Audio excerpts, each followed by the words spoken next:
Welcome back to Stratford Mail, a production of Stratford Hall Historic Preserve, where we give voice to Stratford Hall's people, places, and past to engage, educate, and inspire.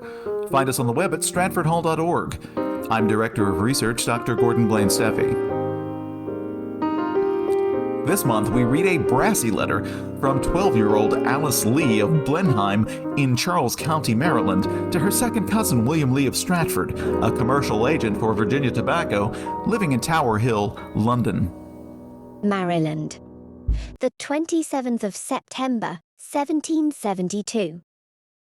Dear cousin, so, you threaten me if I prove deficient in the deference I owe you as a married man, with the power you have of forwarding or retarding my success in the matrimonial way. This would be a tremendous threat indeed, were I as fond of matrimony as my young mistress, as you call her, but happily I am little more than 12 years and not so eager to tie a knot which death alone can dissolve. And yet I pretend not to ridicule the holy sacred institution, but have all due reverence for that and the worthy people who have entered into the society, from good and generous motives. It is only those who choose to be married at all events that I think deserve raillery. Alice Lee was the great-niece of Thomas Lee of Stratford. She was reared at Blenheim Plantation on the north bank of the Potomac, below the Port Tobacco River mouth. Her father, Richard Lee III, married Grace Ashton, whose roots were in Westmoreland County, Virginia, and who brought 2,200 acres of prime Northern Neck property to the marriage. When Richard died in 1787, he named his daughter Alice, now 38, co-executor of his estate, and settled on her half of her mother's old properties in Virginia. Among elites, strategic marriages were critical to growth and prosperity. Marriage built new ties, new dynasties, reaffirmed old ones, and was in every case an exercise in swelling the wealth and status of the families involved.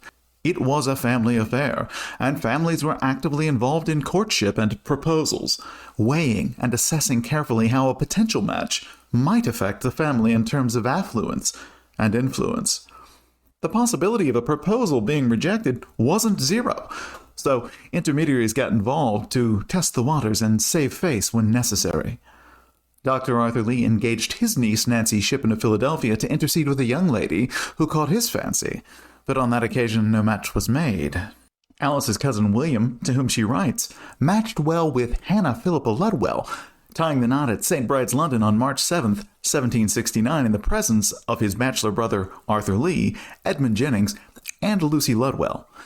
Though the 12-year-old Alice wasn't keen on marriage, she concedes the crucial role her relations, including their relative newlywed William, would eventually play in making an advantageous match for her. But Alice wasn't a syrupy little girl pining for her prince to come. She had other interests. And after all, marriage wasn't inherently good. Only a marriage, she says, grounded in good and generous motives, rated with her. Those who said otherwise deserved raillery, satire. Maria Carter, granddaughter of Robert King Carter, copied into her commonplace book this dictum from Addison and Steele's popular daily The Spectator. A happy marriage has in it all the pleasures of friendship, all the enjoyments of sense and reason, and indeed all the sweets of life. A marriage of love is pleasant, a marriage of interest easy, and a marriage where both meet happy. Spectator acknowledges that to err too much in favor of romance or pragmatism is to risk unhappiness, though it seems to prefer the smoother road of pragmatism to the pleasant but uneven byways of love. Perhaps on grounds that continuity of status in society would compensate for the deficit of romance, but maybe not vice versa. As Henry Lee II put it to his older brother Richard Lee the Squire, happiness can't well subsist on poverty. In the next section of her letter, Alice shares news from a recent visit to William's old turf. I was in Virginia when your letter came. Your friends there are well, but I never saw Westmoreland so dull. I was at Squire Lee's. He is the veriest Tramontane in nature. If he ever gets married and his wife civilizes him, she deserves to be canonized. Westmoreland has only just picked up a bit since Alice wrote. A year prior in 1771, William had this to say about his first cousin Richard, the bachelor king of Lee Hall, and commonly referred to as the Squire.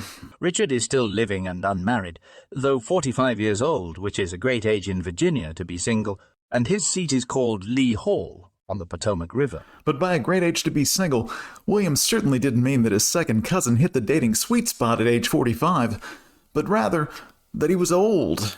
In the words of William's younger brother Arthur, "In Virginia, a man is old at 30 and a woman at 20. And the Squire wasn't merely old, but also, says Alice, the veriest Tramontane. Tramontane means over the mountains, and originated as a way for Italians to refer to those non-Italian folks on the other side of the Alps. They were outside civilization from an Italian perspective, so what Alice means is that the Squire's a barbarian, and she reckons his wife will deserve sainthood if she manages to civilize him. Alice continues her letter. So you can't forbear a fling at femalities. Believe me, curiosity is as imputable to the sons as the daughters of Eve. Think you there was ever a lady more curious than our cousin the Squire? He himself is the greatest of all curiosities, but, hang him, how came he to pop twice in my head while I was writing to you? Alice wasn't the only one to take this view of the Squire. To William's brother Francis Lightfoot Lee, the Squire was simply the oddest man in the world. On July 8, 1773, the Reverend Isaac William Gibbon penned this frank analysis of the Squire for William Lee. He looks fresh and hearty, and is, I'm afraid, as lewdly indulgent as ever from the appearance of his waiting maids Bab and Henny. If ever he marries, you may depend on it. As I told him the other day, it will be with some mop squeezer who can satiate his filthy amours in his own way. Even as we utterly deplore the behavior suffered by enslaved maids Bab and Henny, we wonder about the term mop squeezer. Like six-pounder or cinder garbler, mop squeezer was demeaning slang for a young woman who performed the work the gentry reckoned to be beneath them. Work they sometimes took to imply a degraded character in the worker, as Gibbon outrageously implies here. The Squire's brother John periodically urged him to stop messing about and to take a widowed wife, writing, "You know very well you have spent a great deal of precious time, money, and wore your constitution in amours, and at last hustled your character thereby." Hustle here means to shake together, and John just means that the Squire's exploits have scuffed his reputation a bit. Eventually, the 60-something Squire marries his 16-year-old first cousin, Sarah Bland Poythress, called Sally, at her home, Branchester Plantation in Prince George County. They had 4 children before the Squire's death a decade later in 1795. Now, men marrying younger women was common, but a 40-plus year difference wasn't so. Alice concludes her letter to William with a strong testimony to her character and her interests. The Annapolis races commence the 6th of October, and the company is expected to be numerous and splendid. The American company of players are there, and said to be amazingly improved. I should like to see them, as I think theatrical entertainments a rational amusement, but I shall not be there. Indeed, I lead rather a recluse life. My greatest pleasure results from my correspondence of my friends in different parts of the world, and I am very assiduous to cultivate this kind of amusement. I know your ability will always provide you with materials to give me that pleasure, and, by hope, your inclinations will coincide too. Mrs. Annerley has not yet exhibited any railing accusations against you. I thank your Mrs. Lee for her amicable wishes, and desire you to greet her and Dr. Lee with my friendly salutations. Your affectionate cousin, Alice Lee. The 4 days of racing launched on October 6, 1772 by the Maryland Jockey Club, commonly called the Annapolis races, were splendid indeed. In his diary for October 1772, Virginia planter and politico George Washington records his attendance at those races and a loss of £1.06. Washington also attended the comedies The West Indian and The Padlock put on by David Douglas Old American Company, which Alice would like to have seen, but did not. Perhaps she was at her writing desk on those autumn days, indulging her preferred amusement for the edification of her lucky correspondents. Her letter to William is the only public remainder of that preferred amusement, much to our loss. But perhaps you wonder if Alice ever tied the knot only death could dissolve.